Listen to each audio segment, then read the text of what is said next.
I'm Khurshid Ahmed from India. I am suffering from pain from my leg, so I cannot go in the mataf and other space. It is a very large space to do the tawaf, but it is very easy my umrah, tawaf and sa'i. It is very useful.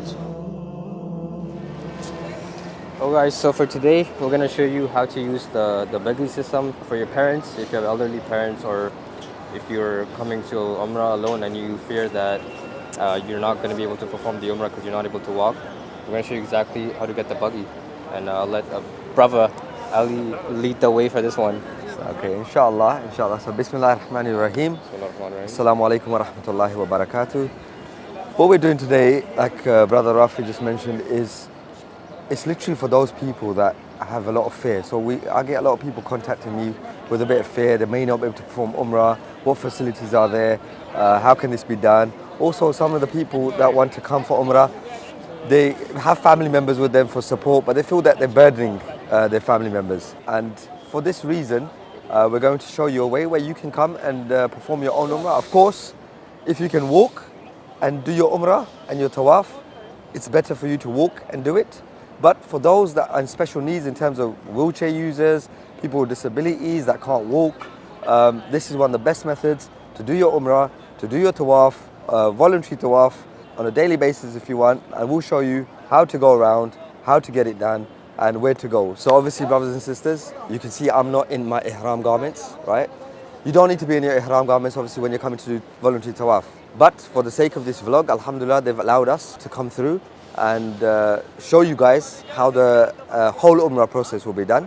Obviously, males, you'll be wearing your ihram garments. This is what the ihram condition looks like, by the way. Yes, alhamdulillah. This is what all the males wear, right? And we'll also show you while we're doing the tawaf, what the males have to do when you're performing tawaf, inshallah. And what du'as you're saying. And we'll go through some examples of what kind of du'as you can make to make your dua more empowering. And this was taught to us while we were on the Seerah tour by our Ustad, Asim Khan. And alhamdulillah, we're going to try and use this method as well now, inshallah. And maximize your umrah. And maximize your umrah, inshallah. So if you can see behind me, there's gate 70 to 71, right, of the masjid. Right near gate 70 to 71 of the masjid, you'll see this section here, right, where all these scooters are, right? These are the prices for the buggies, right? These are single, so this is for a single person, right? Just for sa'i, if you want to do just sa'i, it's 57.50 riyals. Tawaf only is 57.50 riyals. The full umrah for a single cart is 115 riyals. We're going to go for the double, obviously, because we're going to be together. And we're going to pay 230 riyal for the full umrah. Oh, you can pay by card, you can pay by cash, so to make it a bit more efficient for you guys. So these are the brothers, alhamdulillah, that have allowed us, especially myself, to go and do the full umrah, just to show how it's done. May Allah SWT bless them. They're always working over here, and alhamdulillah, they speak quite a few languages. So you can come here, it's easily accessible for you through these brothers, inshallah. Jazakallah khair. Assalamu alaikum.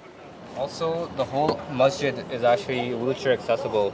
They have ramps everywhere, so it's really easy for you to perform your umrah for everyone. And also, if you don't want to go through this option, you can also use the brothers that are around with the wheelchairs. They'll do this journey and help you on this journey for about 200, 250 riyal. However, the situation is, it will be at their pace. So your du'as and whatnot will be at their pace. When you do it this way, everything is at your own pace. There is no deadline for you to return the scooter or whatnot. You can do it in your own time. So we hop on the buggy. I know. Yeah. Start. Yep. Yes, it's start. Okay. Okay. Brake automatic. Yes. Okay. Automatic brake. Up my hand. As long as you let go, Okay. it brakes. So Start. this is your start. As you can see, you push it down. But if you let go of it, it stops itself, right? So alhamdulillah. And you can just steer normally. And you can just stay like this, yeah, obviously. Alhamdulillah. So as you can see, it's super easy to steer this buggy. Yeah, doing it with one hand.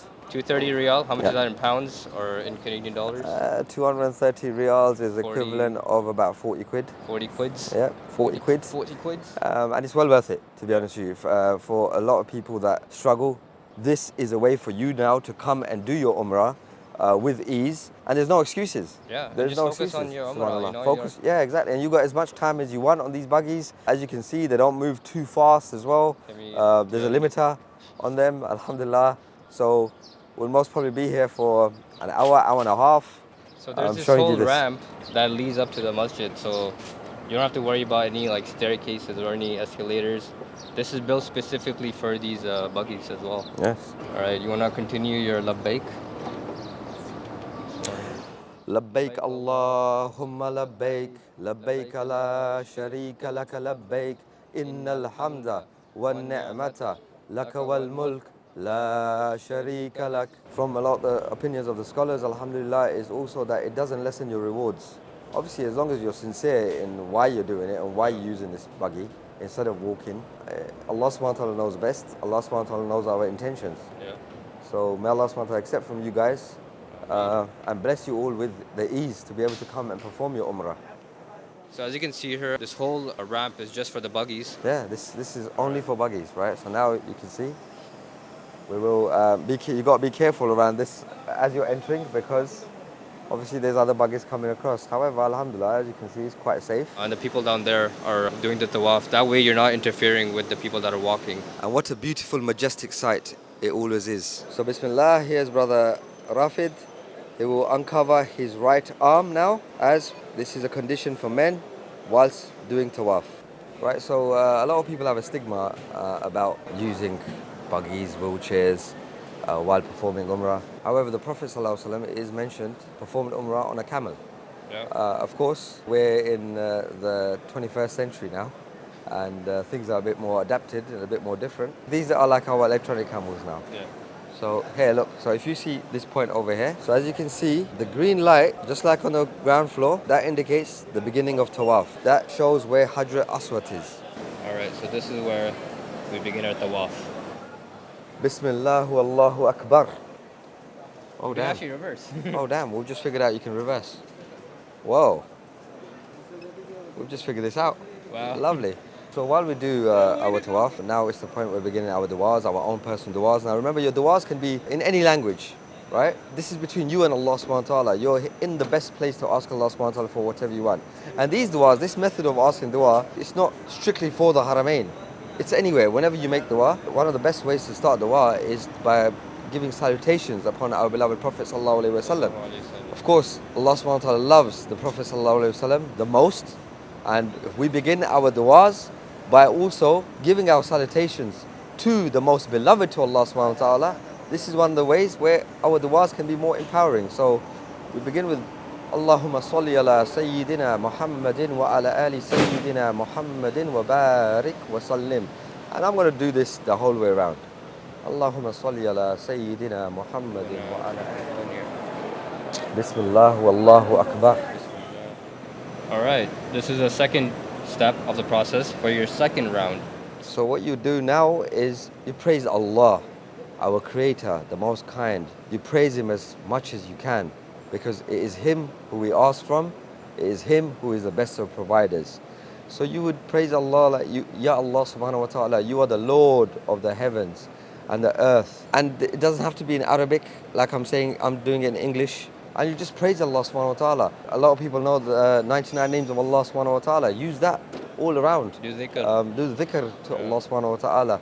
You know, praise Him. He's the most just, the most magnificent, the most beneficent, the most merciful. So you'll keep praising Allah subhanahu wa ta'ala like this. While you're doing your tawaf, you'll be glancing towards the Kaaba as well, as much as you can, for you to be able to know where the Yemeni corner begins. And when the Yemeni corner begins, from this part to the Hajr Aswad, to the part where the green light is, you'll make this dua. رَبَّنَا آتِنَا فِي الدُّنْيَا حَسَنَةً وَفِي الْآخِرَةِ حَسَنَةً وَقِنَا عَذَابَ النَّارِ. And you'll keep making this dua until you reach the green light again, which is symbolizing the point where the tawaf begins again. So, and we do this obviously 7 times. And the Yemeni corner is the corner right before the black stone, the Hajr Aswad. So just for that bit, you recite that dua. Bismillah wallahu akbar. For the third round, you complain about your situation. You think about what your situation has done to you. what it keeps doing to you and why it matters to you so much. So look, subhanAllah, we're complaining. But who are we complaining to? Allah subhanahu wa ta'ala. He knows. It could be something like Ustad mentioned, people that want to get married. You know, Ya Allah subhanahu wa ta'ala, I'm finding it so difficult to get married. Stop laughing. We can relate to that. You know, I'm finding it so difficult to get married. I can't find the right spouse. Why am I finding it so difficult? Ya Allah, you know best. You know best what type of spouse I'm looking for. Help me find this spouse. Just talk to Allah and complain. Just talk to Allah and Yeah. complain to Allah subhanahu wa ta'ala. We just got given a handful of dates, well, 2 packets of dates while we're doing tawaf. And this being because it's a Monday and it's a sunnah day to fast, subhanAllah. SubhanAllah. All right, we've reached the black stone, the green light. Tawaf begins again. Bismillah wallahu akbar. Wallahi Allahu Akbar. On your 4th round now is for forgiveness. We should ask for forgiveness. We're asking for forgiveness from Allah subhanahu wa ta'ala. Now imagine with the first 3 steps, we haven't asked anything as of yet. Even this step now, we're not asking anything apart from forgiveness from Allah subhanahu wa ta'ala. Why? Because we want to be pure before we even request to Allah subhanahu wa ta'ala what we want. We want to have a clean slate. We want to have a clean slate and ask Allah subhanahu wa ta'ala from a clean slate. So astaghfirullah, Ya Allah subhanahu wa ta'ala, please forgive me, please forgive Please forgive all our sins. all our sins. Please forgive the sins of our family members. Please forgive the sins of the whole ummah. Ya Allah subhanahu wa ta'ala, please forgive us for our shortcomings in our ibadah towards you. Ya Allah subhanahu wa ta'ala, please forgive us for our shortcomings within our umrah, within the knowledge that we're trying to gain. Ya Allah subhanahu wa ta'ala, please forgive us. You are the most forgiving. Bismillah wallahu akbar. So now, the 5th round. This is where you'll make your request, right? Make your request to Allah subhanahu wa ta'ala. But make it with humility, knowing that Allah subhanahu wa ta'ala knows what's best for us.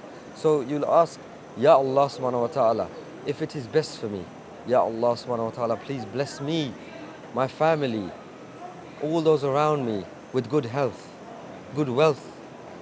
Ya Allah subhanahu wa ta'ala, if it is best for me, Ya Allah subhanahu wa ta'ala, please find me a good, pious, God-fearing wife.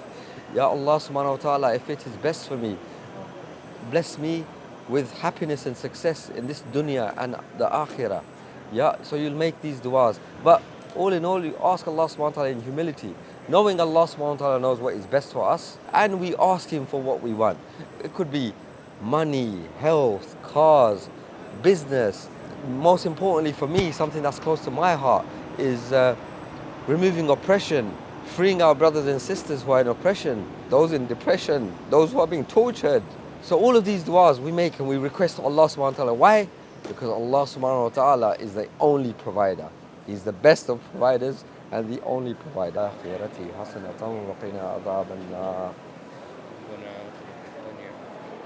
Bismillah wallahu akbar.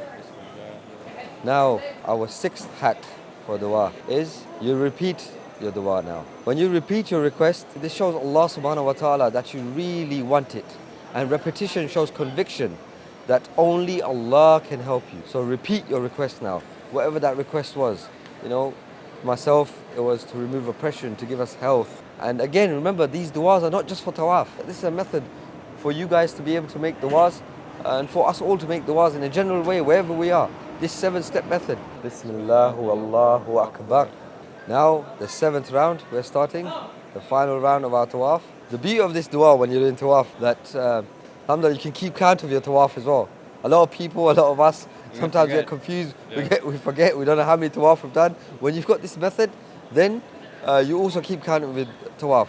So now, the last part, to close the dua, is again, it's optional, but perform salutations again to our beloved Prophet sallallahu alaihi wasallam.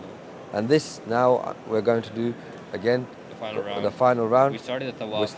We started our tawaf with salutations. We end the tawaf with salutations. So alhamdulillah, We've completed our tawaf. we've completed our tawaf. Now we'll come around here. We'll perform 2 rakat as Facing close the as Kaaba. possible behind Maqam Ibrahim, facing the Qibla. So now before we pray our salah, Brother Rafid will cover his aura. Right, that's it. Now he's covered himself. And now he'll begin salah. Right, facing the Kaaba. Try to be as close as possible behind the Maqam Ibrahim. And what he'll pray, the two surah will be قُلْ يَا أَيُّهَا الْكَافِرُونَ, so Surah Kafirun, and Surah Ikhlas. So you will come here and drink the Zamzam.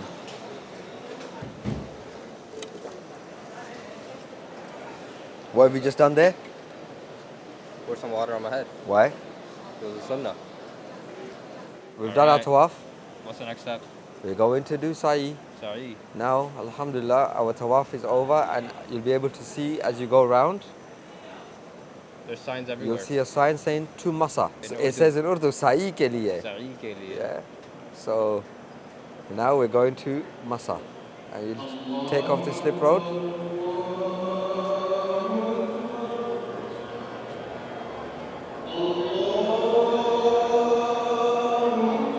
And Salah's about to start. So alhamdulillah, we'll be able to park up, pray Salah, and we'll continue inshallah.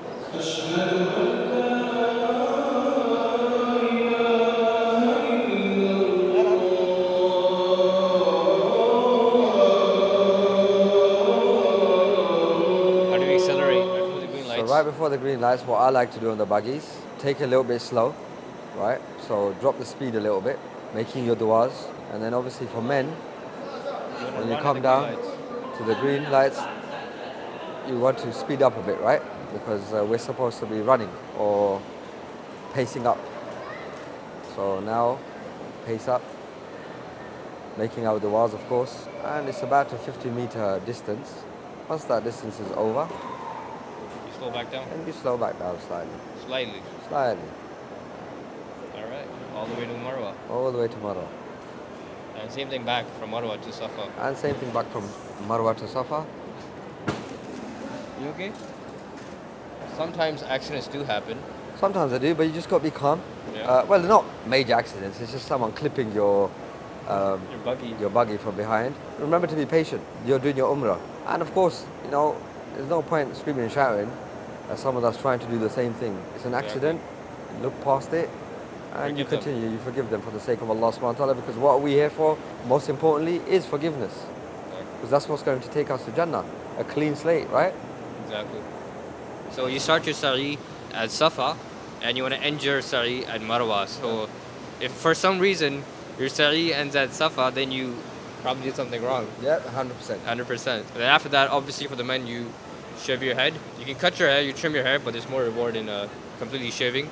And of course, for the women, you trim just a little bit, and that's it. Your umrah is complete. You're out of your state of ihram, and then you can go home. May Allah accept all your umrahs, your du'as. So here's the exit at Marwa. You just follow the ramp there. So this is the exit ramp when you're done your sa'i. But this is where the ramp leads to. Just follow the ramp, park your buggy, enjoy the views. So once you're done your sa'i from Marwa, the ramp leads to here, and then you just get off and they park the buggy for you. And that's it, you're done.